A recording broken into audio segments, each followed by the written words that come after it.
আমরা ফেসবুকে সারাদিন লিখি never give up, I won't ever give up, সারাদিন motivational post, but in real লাইফে যদি দুই চারটা উদাহরণ আমি দেই সাথে সাথে প্রমাণ হয়ে যাবে যে আমরা খুবই ইজিলি গিভ আপ করি।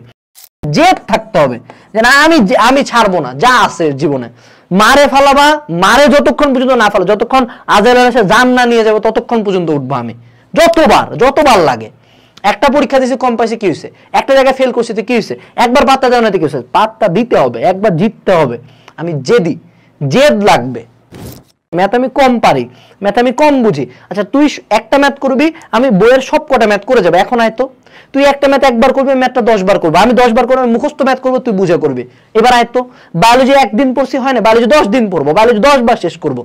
একবার এক্সাম দিতে হয় নাই, তো 10টা এক্সাম তোর সাথে কমপ্লিট করবে, এরপর তোকে যেদিন কাটাবো সেদিন আমার মনে শান্তি। এই ট্রেন্ডটা বর্তমানে চলতেছে। যেমন উদাহরণ কি, যে একজন স্টুডেন্ট ও ম্যাথে 2-4টা ম্যাথ করার পরে ম্যাথ পারতেছে না, ও ডিরেক্ট ধরে নিছে যে আমি ম্যাথ পারি না, আমি গিভ আপ করে ফেলছি, আমি ম্যাথে দুর্বল। একজন স্টুডেন্ট ইঞ্জিনিয়ারিং প্রিপারেশন নিচ্ছে, ওরে তুমি কোনোভাবে বায়োলজি পড়াইতে পারবে না, ও বলে ভাই বায়োলজি পারি না, ও বায়োলজিতে গিভ আপ করে ফেলছে। একটা স্টুডেন্ট উদ্ভাসে 2টা পরীক্ষায় কম পাইছে, সে সুন্দর মতো ইঞ্জিনিয়ারিং সুইচ করে ভার্সিটিতে চলে গেছে, ও গিভ আপ করে ফেলছে। একজন মানুষ একটা বিজনেস স্টার্ট করছে, বিজনেসটাতে একটাতে ধরা গেছে, একদিন লস খেয়েছে, সে বিজনেস ছাড়ে দিয়ে চলে গেছে। তুমি আজকে সকালবেলা চিন্তা করছো অনেক কিছু করবো, তোমার সকালে উঠে ঘুম থেকে উঠতে ইচ্ছা হয় না, কিছু করতে ইচ্ছা হয় না, তুমি সাথে সাথে পুরো দিনের প্ল্যানটা নষ্ট করে ফেলছো। তুমি হয়তো বা একজনকে পছন্দ করে একবার আগাইতে চাইছো, সে একবার একটু কোনো কিছু করছো, তুমি সাথে সাথে গিভ আপ করে ফেলছো। তো আমাদের লাইফে যদি পদে পদে, বিশেষ করে পড়াশোনার ক্ষেত্রে স্টুডেন্টদের ক্ষেত্রে যদি আমরা চিন্তা করি, আমরা ছোট্ট একটু বাধা যদি পাই, ছোট্ট একটু বাধা, যে কোনো একটা প্রবলেম হয়েছে, কোনো একটা ফল্ট হয়েছে, আমি সাথে সরে আসি, সাথে গিভ আপ, সাথে প্ল্যান চেঞ্জ, সাথে আমার লক্ষ্য চেঞ্জ, সাথে আমি পড়ে গেলাম। আমরা যতই নেভার গিভ আপ লিখি, আমরা রিয়েল লাইফে এটা মানতে পারি না। সো এই যে আমরা ইজিলি কেন গিভ আপ করতেছি, আমরা ইজিলি গিভ আপ করবো না। আমরা যদি লাইফে সাকসেস স্টোরি, রবার্ট ব্রুসের গল্প ক্লাস 3 থেকে পড়াচ্ছে তাও মানি না। ইলন মাস্কের অ্যাটিটিউড ভিডিও যে 7টা রকেট উড়ে গেছে, 8টা উঠছে, অ্যাটিটিউড ভিডিও শেয়ার দে, বাট মানি কয়জন? মানি তো না। তো নেক্সট থেকে যেটা করবো আমরা লাইফে, যা হবে ম্যাথ পারতেছি না, আচ্ছা ঠিক আছে ম্যাথ আমি কম পারি, ম্যাথ আমি কম বুঝি, আচ্ছা তুই একটা ম্যাথ করবি, আমি বইয়ের সব কটা ম্যাথ করে যাবো, এখন আয়তো তুই একটা ম্যাথ একবার করবি, ম্যাথটা 10 বার করবো, আমি 10 বার করবো, আমি মুখস্থ ম্যাথ করবো, তুই বুঝে করবি। এবার আয়তো বায়োলজি একদিন পড়ছি হয় না, বায়োলজি 10 দিন পড়বো, বায়োলজি 10 বার শেষ করবো। একবার এক্সাম দিতে হয় নাই, তো 10টা এক্সাম তোর সাথে কমপ্লিট করবে, এরপর তোকে যেদিন কাটাবো সেদিন আমার মনে শান্তি। একটা বিজনেস স্টার্ট করছি, বিজনেস 10 বার ফেল করবো, 11তম বিজনেসে আমি সুন্দর মতো কোটিপতি হয়ে যাব। এরকম লাইফে একটা স্টাবননেস থাকতে হবে, একটা জেদ থাকতে হবে, যে না আমি ছাড়বো না, যা আছে জীবনে মারে ফালাবা, মারে যতক্ষণ পর্যন্ত না ফালো, যতক্ষণ আজের এসে জান না নিয়ে যাবো ততক্ষণ পর্যন্ত উঠবো আমি, যতবার লাগে। একটা পরীক্ষা দিয়েছি কম পাইছে কি হয়েছে, একটা জায়গায় ফেল করছি কি হয়েছে, একবার পাত্তা দেওয়া না কি হয়েছে, পাত্তা দিতে হবে, একবার জিততে হবে। আমি জেদ লাগবে, ট্রাই অ্যাগেইন। আরেকটা কথা কি, যে বিলিভ।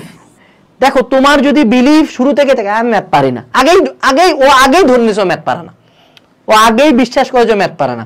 হইতে পারে তোমার ম্যাথ তোমার টিচার ভালো বুঝাইতে পারে না, হইতে পারে বিজনেসে কোনো এক জায়গায় তুমি ফল্ট করছো, অ্যাকাউন্টটা খুলতে লেট হয়েছে, কোনোভাবে তুমি মার্কেটিং এর বুস্টিংটা হয়তো ঠিক মতো সেট করতে পারে না তোমার এমপ্লয়ি।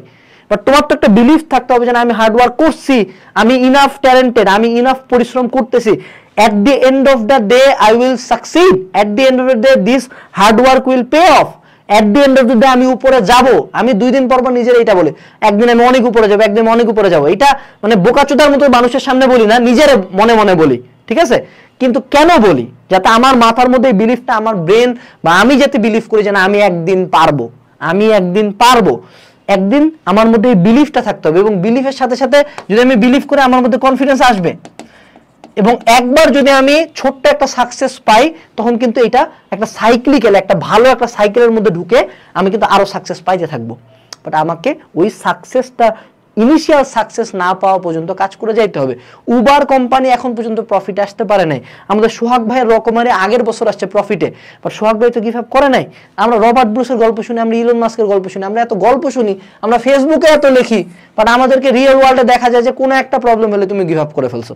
একটা কাজ আজকে তোমার কমপ্লিট করার কথা, দোকান খুলে নাই, দোকান খুলতে 30 মিনিট লেট হয়েছে, তুমি আজকে প্রজেক্ট করবা না, বাদ কালকে এসে করবো। আজকে একটা ক্লাসে আসছো, স্টুডিওতে লাইট চলে গেছে, 30 মিনিট টাইম লাগবে যে বসতে হবে না, 30 মিনিট বসবো না, কালকে এসে ক্লাস দেবো। We give up so easily.